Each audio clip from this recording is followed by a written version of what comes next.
So when okay, once again, a very good evening, ninthers, and we were talking about the atmosphere and the different reasons and the different things which affect the atmosphere or which affect the temperature and climate of a place. So let us talk about, or let us see. We'll be talking now about the different pressure belts of the earth. How? Let me just ask you, what gives rise to different pressure belts, or what actually is pressure? So you all know high pressure and low pressure. High pressure means much more concentration of particles, and low pressure means lesser concentration of particles. So how then we get high pressure and low pressure zones in the atmosphere? Areas where the areas where we have more amount of gases, that will be a high pressure zone. Areas where we have less amount of gases, that will be a low pressure zone. By common sense, if I ask you all, where do you find high pressure, it will be, is it the colder areas or the warmer areas? I guess you'll all be saying it will be the colder area. Why so? Because in the colder areas the wind or the air is heavier because of the temperature. Why again? Because as the temperature goes down, as the temperature starts getting colder, what starts happening is that things start contracting, the atmosphere starts contracting. As the atmosphere is contracting, what is happening is that the volume is decreasing. As the volume is decreasing, the density is increasing, and because of the increased density, the air will start settling down. And as the air starts settling down, what will we have, or we'll be having a region of high pressure. And what happens when the temperature is very high? Where places where the temperature is very high, we have an area or a region of low pressure. In an area or in a region of low pressure, what happens is that, yeah, places over there or regions of low pressure or regions of very high temperature, what happens is that the air is warmer or the air is hotter. As the air is hotter, what is happening is that the volume is increasing, the air is expanding. Because of the increased volume, the air starts rising up, and because the density is less, volume is more, density will fall down and the air starts rising up. So in the places where we have higher temperature, we have low pressure, and places where we have lower temperature or colder temperature, we have high pressure. With this in mind, let us start this chapter, or let us start discussing about the different pressure belts of the earth. Before talking of the different pressure belts of the earth, there is something which I would like to tell you all, something which is very, very important. Let us see what that important thing is. Suppose this over here is the earth, and what is happening over here is that this, as you all know, will be the equator, 0 degree. This over here is the northern pole. Let us see what is happening, or what I want to say. This, suppose over here, is a place in Africa. So this is the continent of Africa, and this over here is a place in Africa. Let us suppose this is Ghana, and here is this person. Let this person be Mehul.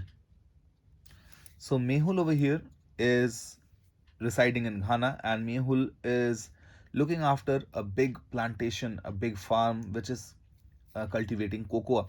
So Mehul is the owner of a big farm, a big plantation farm which is cultivating cocoa, and he exports chocolate cocoa.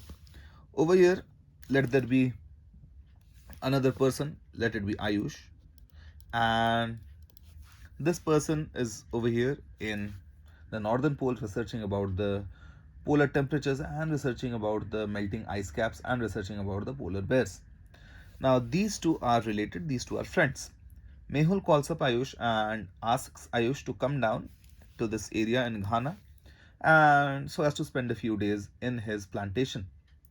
Ayush agrees, and Ayush calls another person. So let that third person who comes over here, let that person be called Patrick.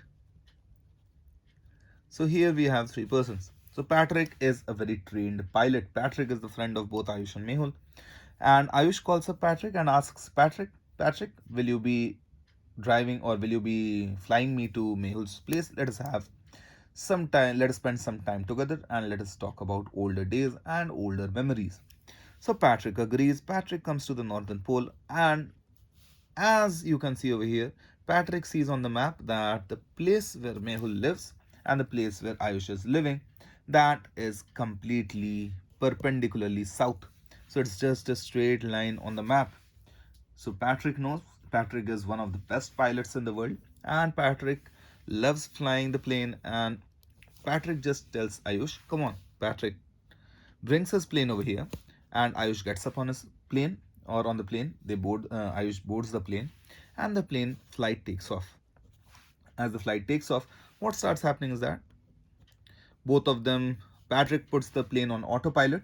He charts the route. He gives the autopilot the direction that you have to go perpendicularly south, no deviation here and there, and we will reach Mehul's place. And both of them, Patrick and Ayush, they start talking about older times, school days, and the friends and the teachers and the different fun they had in school.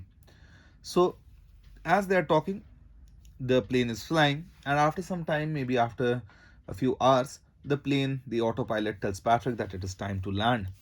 And Patrick removes the plane from the autopilot, and he prepares for landing. As he prepares for landing, and they land at a place. When they land at this place, they find what they find is that they have not landed somewhere near a plantation farm. Where they have landed is there's a sea beach, and people are partying in that sea beach. The people are playing football. I'm sorry, not football. People are playing volleyball, and people are enjoying in the sea beach. On looking upwards, they do not understand what beach they are in, they do not understand what place they are in, and they start fearing that maybe they have taken the wrong route. What happens is that both of them, they keep asking people over there which place they are in and if they are in Ghana. So they wanted to reach Ghana over here in Mehul's place in Africa. So they ask if we have reached Ghana. But the people over there are speaking a strange language, a different language, which they do not know. So on looking upwards, they find on a hill there is a statue with Christ standing, a statue where Christ is standing with his arms spread. They understand that it is the statue of Christ, the Redeemer. And on seeing this, they understand they have landed in Rio de Janeiro. Rio de Janeiro is in Brazil, and Brazil is over here. So Brazil is towards the west of Ghana, towards the west of Africa. Now, how come they landed in Brazil when the plane did not deviate from the path, when Patrick did not do any mistake, when the plane moved perpendicularly south? Now, had Patrick paid attention in the geography classes in school, he would have understood one thing. So, Patrick did not do any mistake. Actually, his flying skills were exceptionally perfect. But Patrick did not pay attention while he was in geography or while he was in school in his geography class. What happened is that Patrick forgot one thing. As their plane was moving up in the air, there was something else also which was moving. The earth was also moving, and this is what Patrick forgot to understand. So the earth was moving from the west to the east. This was the direction of the earth's movement. So Pat as Patrick's plane started flying, this place moved eastwards. Why? Because earth moves from the west to the east. So this place went over here. Let us talk of this place as place A, this as B. So B went over here, B came over here, and A came over here. Why? Because this place, which was in the west, now this came over here. So by the time this plane reached reached near the equator, what had happened is that this place B had already moved to this position C, and A had now come to the position of B. So A was now over here. So instead of landing in Ghana, they landed in Rio de Janeiro, Brazil.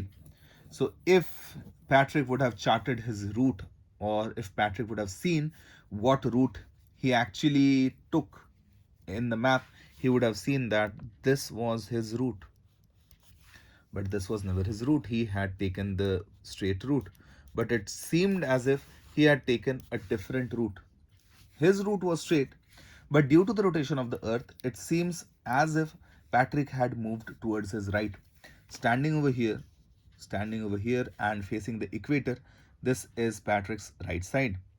So this is not the real deflection. This is not a real deflection or real deviation from the path. This is a apparent deviation. Apparent means something which is not real, something which seems real but is not real. So this is an apparent deflection, and this apparent deflection of the or this apparent deflection of the wind maybe or the plane is called the Coriolis effect. This is why the wind also in the northern hemisphere it always gets deflected towards the right. Similarly in the southern hemisphere, if you just this I leave for you all, or if you just see standing over here, if the plane would have left from here and would have wanted to go there, this place would have come over here. So it would have seemed that this is the direction. So standing over here, this is the left side. So in the southern hemisphere, deflection is towards the left. In the northern hemisphere, the deflection is towards the right. This is to be kept in mind. This is given by the Ferrell's law. And with this, we'll be understanding the different pressure belts of the earth. Let us go to the different pressure belts of the earth.